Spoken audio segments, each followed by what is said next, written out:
discuss with questions first. তেতিয়া তোমালোকে বেছি ভালকে বুজি পাবা যে এই টপিকখিনিক মই কিয় এডভান্স টপিক বুলি কৈছো and why not basic topics, ঠিক আছে? So let's discuss the first question যেটো আমি বহুত repeatedly দেখি আছো silviculture related আমি এনেকুৱা বহুত ধৰণৰ questions দেখা পোৱা গৈছো এটোৰ পৰা আমি এবাৰ বুজি পাও কি কিয় কাৰণে এটো conceptual topic বুলি আমি ক'ব পাৰো. What is the question? The question is silviculture আমি কি বুলি জানো? Silviculture কি হয়নো exactly? So before getting into the details of the question বা answer to আমি সোৱাৰ আগতে মই silviculture topic to অলপমান explain কৰি দিব বিচাৰিছো তোমালোকক যে silviculture শব্দটোতে আমাৰ দুটা শব্দ লুকাই আছে, ঠিক আছে? Silvi plus culture, ঠিক আছে? So what is Silvi? Silvi কি হয়? Silvi is forest বা woodland বুলি পেলাই আমি ক'ব পাৰো, ঠিক আছে? And what is culture?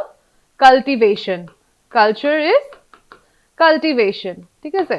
So এই শব্দটোৰ মিনিংৰ পৰা আমাৰ কি ওলাই আছে যে Silvi আৰু culture আমি দুটা শব্দ মিলি silviculture হৈ আছে. That means আমাৰ যেটো question খুদিছে what is silviculture? তো silviculture কি হয় বুলি ক'লে আমাৰ answer টো ওলাই আছে দেখ কি হৈ আছে মই কি ক'লো cultivation. That means cultivating of কি forest crops, ঠিক আছে? So silviculture is the art and science that is cultivating of forest crops, ঠিক আছে?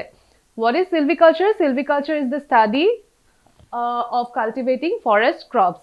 So silviculture related এনেকুৱা আৰু বহুত ধৰণৰ টপিকস আমি দেখা পোৱা গৈছে and তাৰে ভিতৰত যদি আমি আৰু conceptual studies ত যাও basically silviculture is a branch of forestry, okay? Forestry এটা branch হয় silviculture. ইয়াতে আমি আৰু দুটা বস্তু দেখা পাও ইয়াত আৰু আমি further questions আমি বহুত টাইম দেখা পাইছো যে silvix বুলি এটা শব্দও আহিছে আমি ইয়াৰ পৰা. So what is silvix? Silvix কি হয়? Silvix is the application of silviculture. Silviculture application of silvix, ঠিক আছে? And what exactly is silvix? It is the study of life history of plants,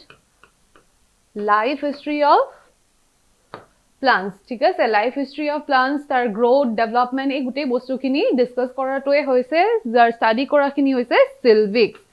So silviculture is a broader term, silvix is the smaller term, ঠিক আছে?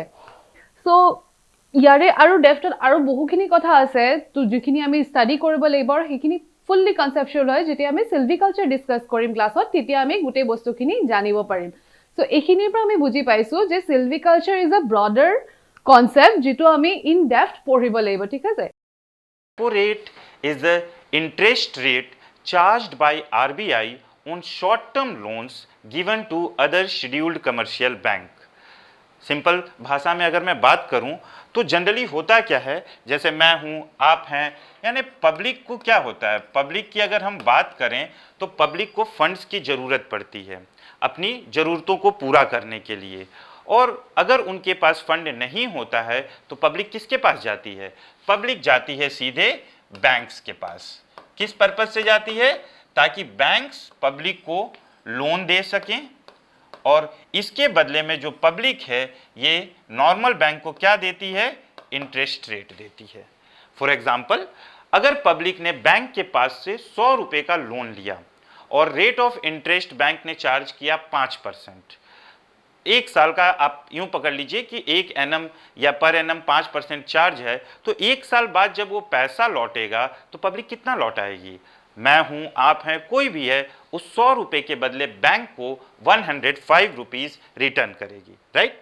ये तो हुआ बात public का. लेकिन अगर बैंकों को पैसों की जरूरत पड़े तो बैंक कहाँ जाएंगे? वही कॉन्सेप्ट है हमारा कि बैंक कहाँ जाएंगे. अगर बैंकों को पैसों की जरूरत पड़े तो बैंक किसके पास जाएगा?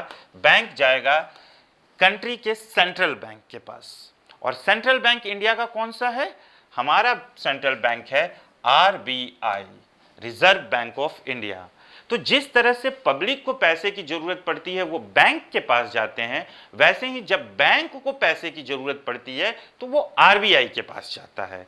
और इसीलिए RBI को हम क्या बोलते हैं? Bankers bank, right? इतना आपको समझ में आया. बट जैसे हम बैंक के पास जाते हैं लोन लेने के लिए और बैंक हमसे इंटरेस्ट रेट चार्ज करके प्रॉफिट बनाता है, in the same way RBI will also charge certain amount of interest rate on banks.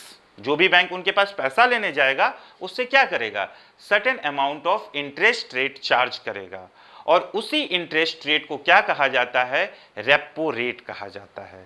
Introduction और बॉडी लिखने के बाद आपके ऑलमोस्ट 11 पेजेस कंज्यूम हो चुके होंगे और अब हम कंक्लूजन की तरफ मूव करेंगे। ठीक है, यूपीएससी की एक अजीब बात है कि यूपीएससी में जो ना टॉपर्स डिसाइड करते हैं ट्रेंड।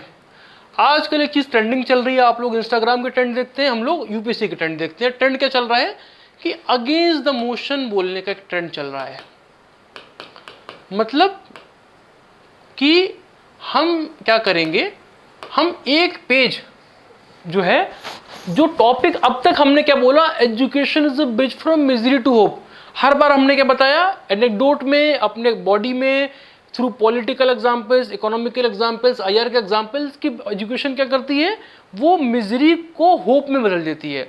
अगेंस्ट द मोशन में हम क्या करते हैं, we play the devil's advocate, और हम उल्टी बात करते हैं, बोलते हैं नहीं, sometimes education can also be a bridge between hope to misery. तो हम उसको बताएंगे किस तरीके से हम अगेंस्ट द मोशन जाके बात करेंगे। कोई भी दुनिया की चीज़ हो, दुनिया का कोई भी टॉपिक होगा, हम क्लास में प्रैक्टिस करेंगे इसको बहुत बार।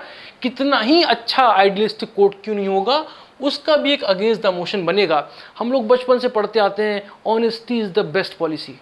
अगर ये ऐसे लिखने को आ गया तो हम अगेंस्ट मोशन में क्या लिखेंगे, अरे बहुत बुरी चीज़ है ऑनेस्टी, बढ़िया चीज़ नहीं है। कैसे?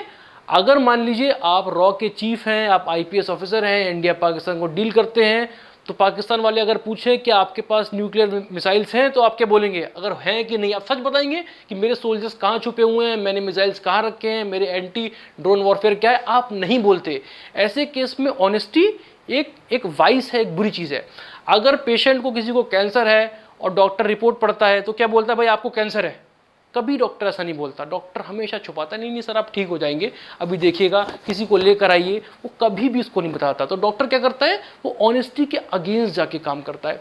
पॉइंट भी अगर आप सोचेंगे तो कितना ही आइडियलिस्टिक कोट क्यों ना हो, आपको हमेशा उसका अगेंस्ट द मोशन में एक आर्गूमेंट मिलेगा।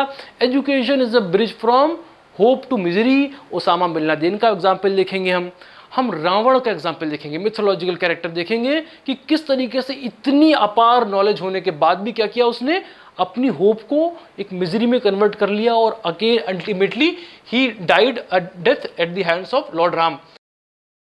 Hello students, welcome to Ashoka IAS academy. सो आज आम चाम COP29 समिटर विषय।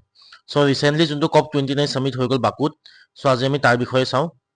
सो COP29 समिट की है, तक की इम्पोर्टेंट डिस्काशन्स हल, आज तार ऊपर आम चाँ। सो तो कत हल, बाकुत हल। बाकू कत आछे, आजारबैजान। आजारबैजानर कैपिटल हल बाकू। सो रिसेंटली COP29 समिटखन तात हल। सो आहक चाँ।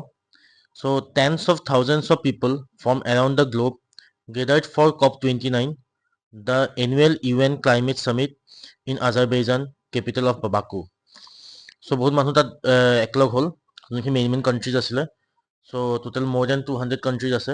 চ' গোটেইখিনি তাত গেডাৰ্ড হ'ল, আৰু তাতো কি হয়, তাত UN ক্লাইমেট সামিট হয়, এনুৱেল প্ৰতি বছৰে হয়। চ' COP stands for, COP মানে হ'ল Conference of the Parties, and in this case the parties are the countries that have ratified a treaty called the UNFCCC. UNFCCC কি হয়? United Nations Framework Convention on Climate Change. So যোনে UNFCCC sign কৰিছে সেই গোটেইখিনি members COP summit attend কৰে সিহঁতি। চ' কিমানখিনি মানুহে UNFCCC সাইন কৰিছে? সাইন কেতিয়া হৈছিল? 1992 more than 200 countries. So 200 countries ওচৰা-ওচৰি countries UNFCCC সাইন কৰিছিলে আৰু সিহঁতি COP সামিট পাতে। The COP is the decision-making body of that agreement, and representative of these countries meet every year to negotiate the best approach to tackle the root cause of climate change. So climate change যোনখিনি হয় সেইখিনি tackle কেনেকৈ কৰিব লাগিব, কি measures আনিব লাগিব, সেইটো কাৰণে এভৰি ইয়েৰ, প্ৰতি বছৰে সিহঁতি লগ হৈ পেলাই ডিছকাশ্যন লয়। তো COP29 সামিট এটা ৰিচেণ্টলি হ'ল, কেতিয়ালৈ হ'ল, 11 পৰা 22 নৱেম্বৰলৈকে COP29 সামিট হ'ল।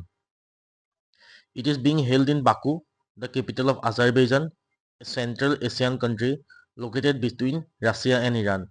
कंटेक्स्ट जो है it flows through out the ऐसे, ये सोल ऑफ द ऐसे है, इसके बिना ऐसे लिख ही नहीं सकते।